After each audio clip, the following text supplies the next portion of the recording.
Are voice کے معزز دوستوں، میں ہوں رؤف احمد اور آپ تمام سننے اور دیکھنے والوں کو السلام علیکم۔ ناظرین گرامی، آپ صلی اللہ علیہ وسلم کے دور میں کچھ قریش مکہ ایک یہودی عالم کے پاس گئے اور اس سے کہا کہ حضور صلی اللہ علیہ وسلم سے ایسا کیا سوال پوچھا جائے کہ ان کے نبی ہونے کی حقیقت واضح ہو جائے۔ اس کے جواب میں یہودی عالم نے آپ صلی اللہ علیہ وسلم سے 3 سوال پوچھنے کو کہا، جن میں سے ایک سوال یہ تھا کہ اصحاب کہف کون تھے۔ تو پھر اللہ تعالیٰ نے سورہ کہف نازل فرمائی، جس میں اصحاب کہف کے بارے میں تفصیلی ذکر موجود ہے۔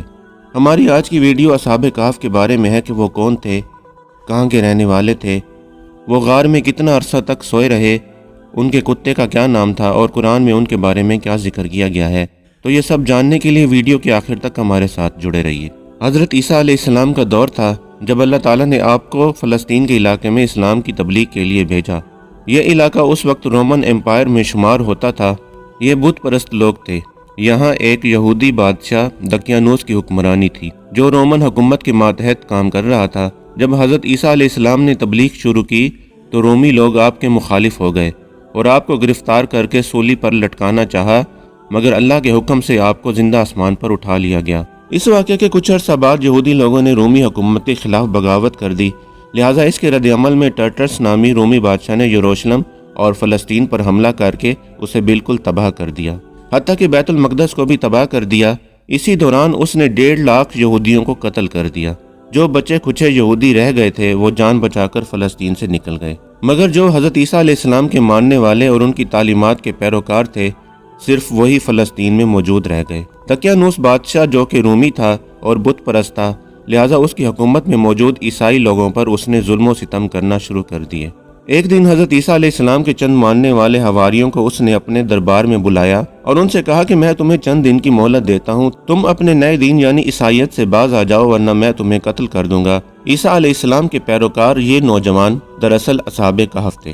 ان نوجوانوں نے جب یہ دھمکی سنی تو وہ شدید پریشان ہو گئے، کیونکہ وہ بادشاہ سے لڑنے کی ہمت نہیں رکھتے تھے اور نہ ہی شہر میں رہ کر عیسائی تعلیمات جاری رکھ سکتے تھے، ورنہ بادشاہ انہیں قتل کروا دیتا۔ لہٰذا انہوں نے شہر چھوڑ کر کہیں بھاگ جانے کا فیصلہ کیا اور اللہ پاک کی ذات پر بھروسہ کر کے شہر سے نکل گئے، یہ سوچتے ہوئے کہ اب اللہ پاک ہی ہمارے لیے کوئی فیصلہ کرے گا اور کوئی راستہ نکالے گا۔ یہاں تک کہ وہ ایک پہاڑ کے غار میں جا کر چھپ گئے اور وہیں سو گئے، یہاں تک کہ سوتے سوتے ان پر 300 سال کا عرصہ گزر گیا۔ دقیانوس بادشاہ نے جب ان لوگوں کو تلاش کروایا تو معلوم ہوا کہ یہ لوگ اسی غار میں موجود ہیں۔ اسے بہت غصہ آیا اور حکم دیا کہ غار کو ایک مضبوط دیوار سے بند کر دیا جائے تاکہ یہ لوگ اندر ہی مر جائیں۔ بادشاہ نے جس شخص کے ذمہ یہ کام لگایا وہ بہت ہی نیک اور ایماندار تھا۔ اس نے اصحاب کہف کے نام اور ان کی تعداد اور پورا واقعہ ایک تختی پر لکھوا کر لوہے کے صندوق میں رکھ کر دیواروں کی بنیادوں میں رکھ دیا اور ایک تختی شاہی خزانے میں بھی رکھوا دی۔ اس 300 سال کے دوران دقیانوس بادشاہ مر گیا اور کئی بادشاہ اور حکومتیں آئیں اور چلی گئیں، یہاں تک کہ 300 عیسوی میں رومن امپائر نے بھی عیسائیت اختیار کر لی۔ 440 عیسوی میں بیدروس نامی عیسائی بادشاہ کی حکومت آئی، جو ایک نیک دل اور انصاف پسند بادشاہ تھا۔ اس نے 68 سال تک حکومت کی۔ اس کے دور میں مذہبی فرقہ پسندی جب عروج پر پہنچ گئی اور لوگوں میں مرنے کے بعد دوبارہ زندہ کیے جانے اور قیامت کا یقین ختم ہوتا جا رہا تھا، قوم کا یہ حال دیکھ کر بادشاہ بہت رنجیدہ ہوا اور اللہ سے دعا کی، اے اللہ، کچھ ایسی نشانی ظاہر فرما کہ میری قوم کے لوگوں کا ایمان پھر سے تازہ ہو جائے، انہیں قیامت، مرنے کے بعد دوبارہ زندہ کیے جانے اور ایک خدا کا یقین ہو جائے۔ اللہ تعالیٰ نے اس کی یہ دعا قبول فرمائی۔ لہٰذا ایک روز ایک چرواہا اپنی بکریوں کو چرانے کے لیے اس غار کے پاس پہنچا۔ یہ وہی غار تھا جس میں اصحاب کہف موجود تھے۔ اس چرواہے نے چند لوگوں کے ساتھ مل کر اس دیوار کو گروا دیا۔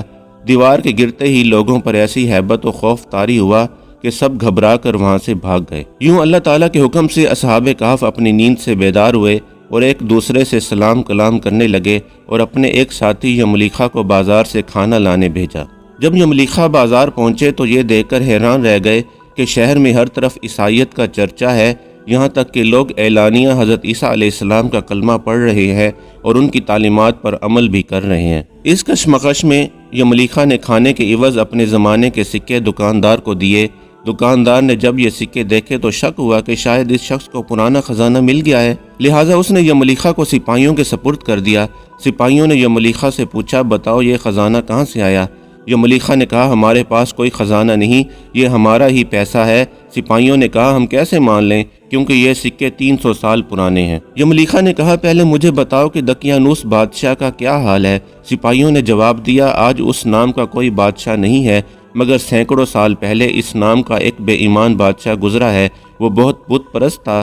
یہ سن کر یملیخا حیران و پریشان ہوئے اور بتایا کہ ہم کل تو اس کے شہر سے اپنا ایمان اور جان بچا کر بھاگے تھے، میں اور میرے ساتھی قریب کے ایک غار میں چھپ گئے تھے، جبکہ میرے باقی ساتھی اب بھی غار میں موجود ہیں، تم میرے ساتھ چل کر خود ہی دیکھ لو۔ جب سپاہی اور بہت سے لوگ اس غار کے پاس پہنچے تو اصحاب کہف یملیخا کے انتظار میں تھے۔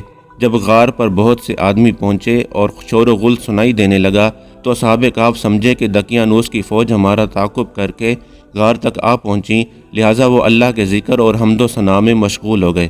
سپاہیوں نے غار پر پہنچ کر تانبے کا وہ صندوق برآمد کر لیا اور اس کے اندر سے تختی کو نکال کر پڑھا تو وہاں اصحاب کہف کے ناموں کا ذکر تھا اور لکھا تھا کہ یہ مومنوں کی جماعت ہے جو اپنے دین کی حفاظت کے لیے دقیانوس بادشاہ کے خوف سے اس غار میں پناہ گزین ہوئی ہے۔ دقیانوس نے اس غار کے منہ کو بند کروا دیا۔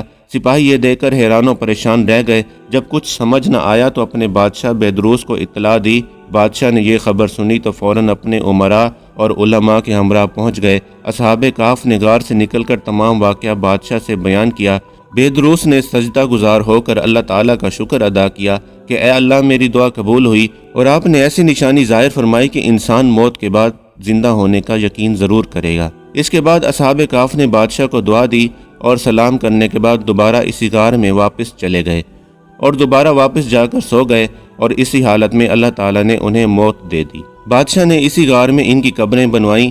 حضرت عبداللہ بن عباس رضی اللہ تعالیٰ عنہ کا قول ہے کہ کیونکہ ان اصحاب کے نام ایک تختی پر کنتا تھے اس لیے انہیں رقیم کہا جاتا ہے، اور انہی کا یہ قول بھی ہے کہ رقیم اس بستی کا نام ہے جس کے پہاڑوں کے ایک غار میں یہ چھپے ہوئے تھے۔ آثار قدیمہ کی تحقیقات نے جو جدید انکشافات کیے ہیں ان میں سب سے نمایاں اسی شہر رقیم کی دریافت ہے، اور جس قدر تحقیق کی جا رہی ہے اس سے قرآن کی حرف بحرف تصدیق ملتی ہے۔ جدید تحقیقات کے مطابق یہ تخمینہ لگایا گیا ہے کہ یہ واقعہ حضرت عیسیٰ علیہ السلام کے بعد رسول اللہ صلی اللہ علیہ وسلم کے زمانے کے قریب پیش آیا۔ خلیج عقبہ سے شمال کی جانب بڑھتے ہوئے پہاڑوں کے دو متوازی سلسلے ملتے ہیں، ان میں سے ایک پہاڑ کی بلندی پر رقیم شہر آباد تھا۔ اس شہر کے عجیب و غریب غار قابل ذکر ہیں جو اس طرح واقع ہیں کہ دن کی دھوپ اور تپش ان تک پہنچتی ہے، اور ایک غار کے قریب قدیم عمارتوں کے آثار بھی پائے گئے ہیں۔ اصحاب کہف کے نام اور صحیح تعداد کسی کو بھی معلوم نہیں سوائے اللہ تعالیٰ کے، جیسا کہ سورۃ کہف میں آیت نمبر 22 میں ہے کہ کچھ لوگ تو کہیں گے کہ اصحاب کہف 3 تھے اور چوتھا ان کا کتا تھا، کچھ کہیں گے کہ 5 تھے اور چھٹا ان کا کتا تھا۔ غیب کی باتوں میں تکے کے تیر چلاتے ہیں، کچھ کہیں گے کہ وہ 7 تھے اور 8واں ان کا کتا تھا۔ آپ کہہ دیجئے کہ میرا پروردگار ان کی تعداد کو بخوبی جاننے والا ہے، انہیں بہت ہی کم لوگ جانتے ہیں، بس آپ ان کے مقدمے میں صرف سرسری گفتگو کریں، ان میں سے کسی سے ان کے بارے میں پوچھ گچھ بھی نہ کریں۔ آخر ایسا کیسے ممکن ہوا کہ اصحاب کہف پر وقت اثر انداز نہ ہوا اور نہ ہی ان کے جسمانی خد و خال میں کوئی تبدیلی آئی، جبکہ ان کے آس پاس 300 سال کا ایک عرصہ گزر گیا؟ اصحاب کہف کا واقعہ قرآن میں ذکر ہوا ہے تو اس کو کسی طرح سے جھٹلایا نہیں جا سکتا، حتیٰ کہ جس سورہ میں یہ واقعہ ذکر کیا گیا ہے اس کی فضیلت بھی احادیث میں بیان کی گئی ہے۔ جیسا کہ حضرت علی رضی اللہ تعالیٰ عنہ سے روایت ہے کہ رسول اللہ صلی اللہ علیہ وسلم نے فرمایا جو شخص جمعہ کے دن سورہ کہف پڑھ لے وہ 8 روز تک ہر فتنہ سے بچا رہے گا، اور اگر دجال نکل آئے تو یہ اس کے فتنے سے بھی بچا رہے گا۔ مسند احمد میں ہے کہ رسول اللہ صلی اللہ علیہ وسلم نے فرمایا جو شخص سورہ کہف کی پہلی اور آخری آیتیں پڑھ لے اس کے لیے اس کے پاؤں سے سر تک ایک نور ہو جاتا ہے، اور جو پوری سورت پڑھ لے اس کے لیے زمین سے آسمان تک نور ہو جاتا ہے۔ اللہ تعالیٰ سے دعا ہے کہ ہمیں بھی زیادہ سے زیادہ سورہ کہف کی تلاوت کرنے کی توفیق عطا فرمائے، آمین۔